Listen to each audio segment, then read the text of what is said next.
يا مساء الخير، واخيرا قلتها. يعني بقالي كتير قوي مش بنزل فيديو جديد، وده اول فيديو اعمله من كذا شهر تقريبا. يعني بقالي كتير ما كنتش بصور. حقكم عليا، عارفه اني مقصره جدا. كل ما اقول هحاول ارجع والتزم ومش بلتزم، يعني انا مكسوفه منكم. بس حاولت ان انا اصور وانزل الفيديو ده. هعمل لكم سمك فيليه، هيكون مقرمش وجميل وطريقته سهلة والطعم رائع. لو أول مرة بتشوفوني، أنا اسمي مريت ودي قناتي مريت شيف صغير. يلا بينا نبدأ الوصفة بتاعتنا.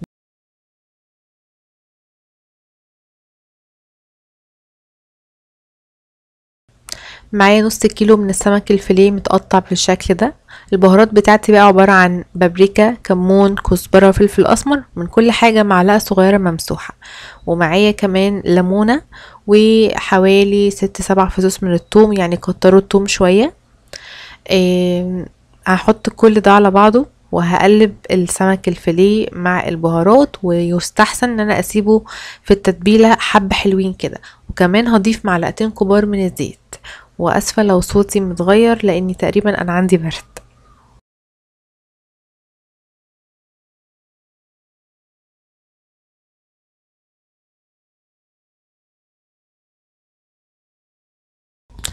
على بال بقى ما يتبل السمك، هعمل معاكم الرز سريعا، اللي هو الرز البني. حطيت شوية زيت على النار، وهنزل ببصل، وهقعد اشوح البصل. انا اسفة على الغلطات الاملائية، بس عشان بقالي كتير ما سجلتش. هشوح البصل شوية مع الزيت لحد ما لونه يبقى لون ذهبي. كمان انا حاطه البراد اللي فيه الميه على النار، علشان لما اجي اضيف الميه على الرز تكون الميه تكون سخنه بتغلي. دلوقتي بعد ما اقلب البصل ويبقى لونه ذهبي، هضيف عليه يعني معلقه صغيره من البابريكا المدخنه او البابريكا العاديه، بتدي طعم تحفه. وممكن تضيفوا معلقه صغيره من الصلصه بدل البابريكا، وممكن كمان تضيفوا الاتنين مع بعض. طبعا ده رز فلاحي مغسول، مش منقوع، مغسول بس ومصفيه من الميه. ده تقريبا كان نص كيلو من الرز. بالنسبة بقى للمية، المية انا بضيفها مغلية، والمية بتبقى اعلى من مقدار الرز بحوالي، مثلا ان هي اسمه ايه، العقلة بتاعت الصباع، يعني حوالي 3 سنتي بس كده. عالية عن الرز. تمام. وكل ده انا النار عندي عالية، انا مخليه النار عالية من البداية اساسا من وانا بشوح البصل. دلوقتي اول ما اغطي الرز، يعني هو هياخد غلوة واحدة بس كده، وبعد كده هخلي النار طبعا هادية شمعة خالص لحد ما يستوي. مش هياخد وقت، تقريبا ربع ساعة او تلت ساعة، وبيكون الرز جاهز معايا.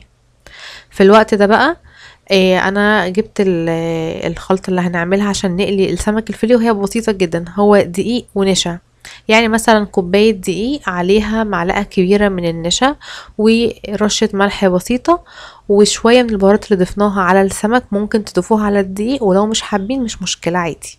ساعات بعمل كده وساعات بعمل كده. هغلف السمك بالدقيق كويس قوي، وفي الوقت ده تكون الطاسة على النار وتكون سخنة.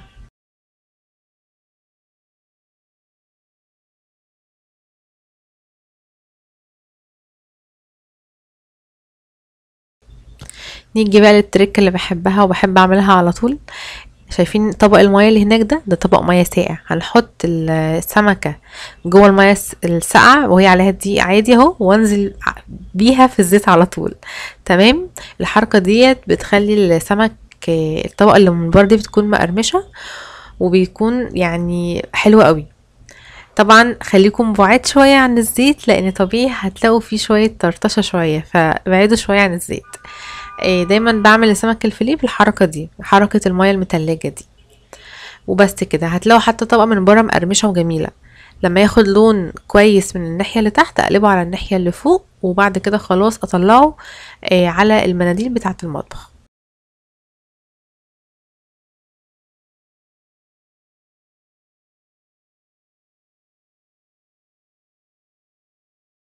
وكمان الرز استوى معايا دلوقتي، هوريهولكم.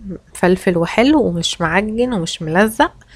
وبس كده، يعني خلاص جاهز على الاكل، الرز والسمك. وجنبي طبق سلطة طبعا، ما ننسيش. الاكلة دي من احلى الاكلات اللي انا بحبها بصراحة. انا واحده مليش في السمك، فبالنسبه لي سمك الفيليه هو يعني احلى اكل السمك بحبها. ماليش في انواع السمك التانية، فعشان كده انا بحب اعمله كتير. ودي الطريقه اللي انا بعتمدها على طول. هسيب لكم المكونات في صندوق الوصف. ما تنسوش ان انتوا تعملوا اشتراك في القناه لو لسه مش مشتركين. لايك للفيديو علشان طبعا القناه نامت مننا خالص، فيوصل الفيديو لاكبر عدد من الناس والقناه تنتشر مره اخرى. واشوفكم في وصفه جديده، وباي باي.